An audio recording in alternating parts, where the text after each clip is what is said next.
Hi guys, it's about 4 minutes before 10 Eastern. It's about four minutes before 9 Central on this Wednesday, August 22nd, 2012. Well, I am going to make 3 videos today, 2 of which are on the same exact topic. But the reason why it's not all going to be in one video is, well, because I just don't. YouTube won't allow me to upload a video that has more than 16 minutes of time in it. So what I'm going to do is, because I need time to, and it may even be more than 2 videos, I'm not sure at this particular point, but I need time to talk about Isaac. So what I suggest you do is, this is going to be a series of at least 2 videos. So what I'm going to have you do is, I want you to, if you don't already, I want you to pause this, and I want you to get some refreshments, some sort of snack or something, so that you can relax and enjoy. Because I don't, I want you to listen to what I have to say and sort of hear my input on things here. So, we're going to talk about Isaac, and there's a lot that I need to talk about here, because there's a lot of things going on here, and it will take more than 15 minutes to talk about. So, before we talk about Isaac, because I really want to have a lot of my time devoted to that, I want to talk about Tropical Depression number 10. So this is my second update. So what about that third video? It's going to be on the weather across the country. And I know I already posted a video on the weather across the country, but I'm going to do it again because, well, that's how much of a passion I have for weather. So we're going to so that's what I'm going to be doing today. So we have a lot to talk about. So what I'm going to do is, I'm going to first talk about Tropical Depression number 10, because it's the one that takes up the least amount of time. However, there's still a concern I have for Tropical Depression number 10, and at this point, I mean, it's possible. I mean, if, let's just say, Isaac does not affect the East Coast, there's a good shot that this particular storm system may. And at this particular time, this storm system is only 5 miles an hour away from being a tropical storm. No, I did not create a projected path for Tropical Depression number 10, because at this particular point, I'm not really. I want to take my time here. I don't want to overwhelm myself here, because it already takes enough time to create my projected path for Isaac. So what I'm going to do is, once this becomes a tropical storm, if it becomes a tropical storm, which seems fairly likely, then I'll start putting out my projected paths and sort of really get intricate with that system too. And guess what? I don't think my tropical updates will become any shorter either. We may have more tropical updates that are about at least a half hour long. So that's what we're gonna do. So let's talk. So that's Tropical Depression number 10. So I will eventually talk about Tropical Depression number 10 and what I believe will happen with this a little later on, particularly most likely tomorrow.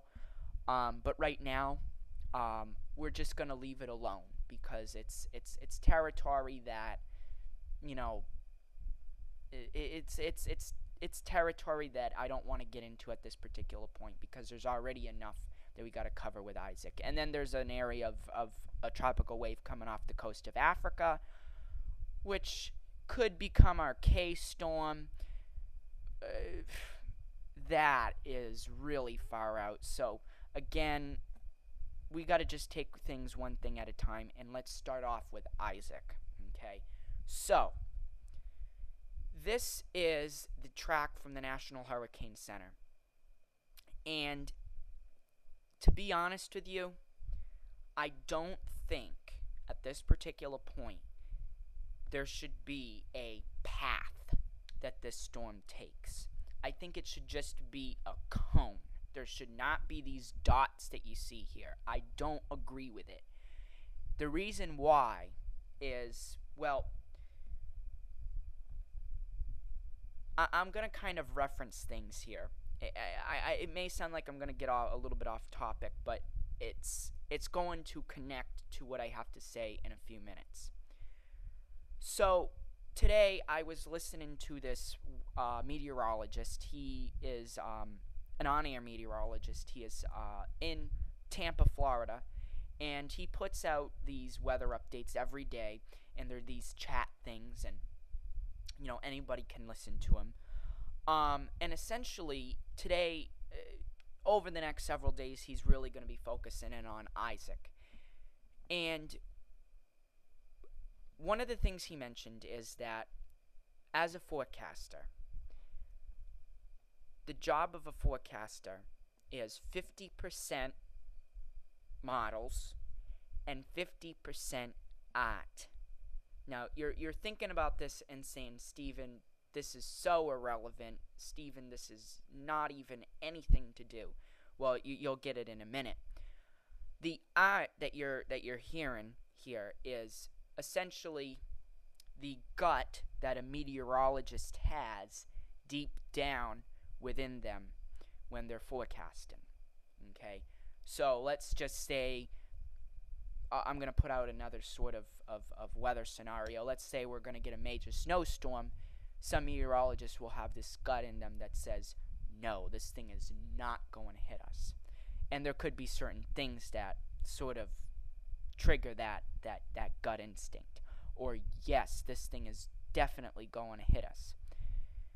Now, going back to Isaac here, my gut at this particular point is it does, I have a little bit more of a gut instinct that this might go into the Gulf of Mexico than what I did yesterday. Okay, and you're like, well, why did it change so fast? I mean, why so quickly? Well, the reason why it changed so rapidly is because, well, I looked at some of the models more closely, and I understand why the National Hurricane Center is putting out the track that they are. Also, at this particular point, I also listened to what this meteorologist had to say, and very, very clear and to the point here. It's very, very, this is probably one of the toughest forecasts that I have had to do in quite some time, because there is so much possibility that this storm could take. Okay. Now, I actually want to read you the words from the National Hurricane Center, the discussion that they have. We're going to outline some things here, and we're not going to read all of these words. However, we are going to see, I am going to point out what is going on here. There remains considerable uncertainty as to which portions of Florida, if any, could be affected by Isaac. Very important statement here, because if you look at the track that the National Hurricane Center has out, they make it sound like this thing is destined to go to Florida and that it will affect Florida by the track that you're seeing here. But that's just simply not true. At this particular time, it's very difficult to say whether it will hit Florida or not. And one of the things that they say in here is the ECMWF, which is the European model, continues to show a stronger ridge and thus shows more a westerly motion than the other models. Okay, this is a very important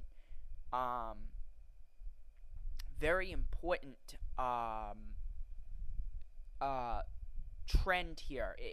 And essentially the trend over the past couple days has been that the models have been shifting a little bit more westward with this storm.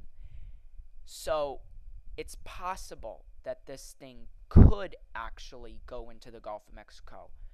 But there's probably the same exact likelihood that it could hit the Gulf of Mexico that it could go on through the eastern portions of Florida and affect the East Coast. So this is a very so essentially what we're seeing here is a very, very tough forecast. Now, I want to kind of talk a little bit about why there is an uncertainty here, because the European has it turning westward like this at this particular time on Friday. However, some of your other models have it turning more in this direction at this time, 2 p.m. on Friday. Okay, so essentially the key to what is going to happen will be between 2 a.m. or 2 p.m. Friday and 2 p.m. Saturday. That 24-hour period will be the most critical point, and probably the point when things will start getting really interesting and things start getting ramped up. That's when we will see changes in the track. Okay? Now, the question at this particular point is why are there no changes going to be happening sooner, or why aren't they happening sooner? Why are they going to happen between Friday and Saturday? Well, this is when we will figure out if the European and their stronger influence on the area of high pressure that's in the Atlantic, that has been in the Atlantic for so long, we figure out whether that has an actual influence and whether this thing goes into the Gulf of Mexico. If the high pressure wins out and it does go into the Gulf of Mexico, all I can say is, if you live in the Gulf of Mexico, get ready. That's all I'm going to say at this particular point. However, if it moves in this direction, it doesn't necessarily mean that we're going to get a piece of pie either. It means that the storm will develop, and most likely into a strong Category 1 or Category 2 hurricane. But what's going to happen here is as this area of low pressure, as Isaac continues to move northward, he will start interacting with the trough that we have here in the northeast. And this trough will cause what we call shear. And shear is winds in the upper levels of the atmosphere that are moving in all different directions. And just picture a hurricane or a tropical storm, and how that rotation is, and how you want the winds to be fairly calm, or at least moving in a similar direction. But when you have winds moving in all different directions, that area of low pressure doesn't have the ability to strengthen, or the ability to keep the strength that it has. So it starts weakening and it starts getting torn up. It doesn't necessarily mean that the precipitation produced by the storm system will weaken. It just means that the winds and the pressure will start increasing and the winds will start decreasing. So that is what it's looking like will happen if it does affect New England, is that by the time it hits us, it'll probably be a weak tropical storm or tropical depression, and what'll happen here is that it'll just give us a bit of rain, and probably a ton of it. And then, so that's essentially what I'm looking at here.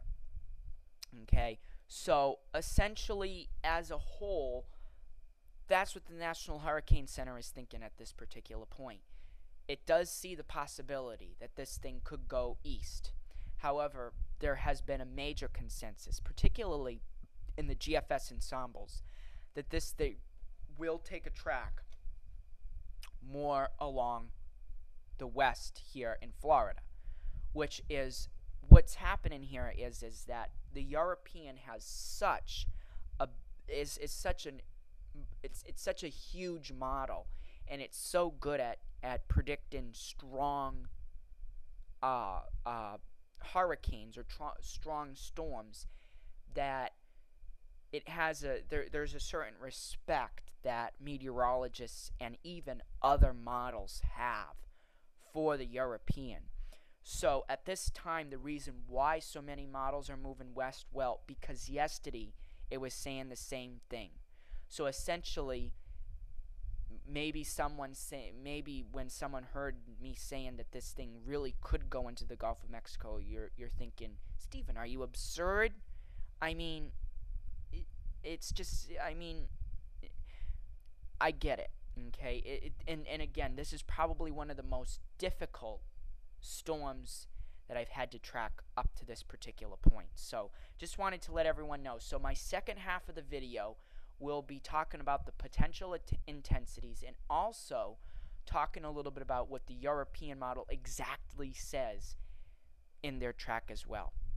So that's what's going on with my second half of the video. I hope you, or even my other parts. I don't know how long that's going to take me, but I hope you join me for that part of the video. Take care, everyone. We'll be back, and hope you join me.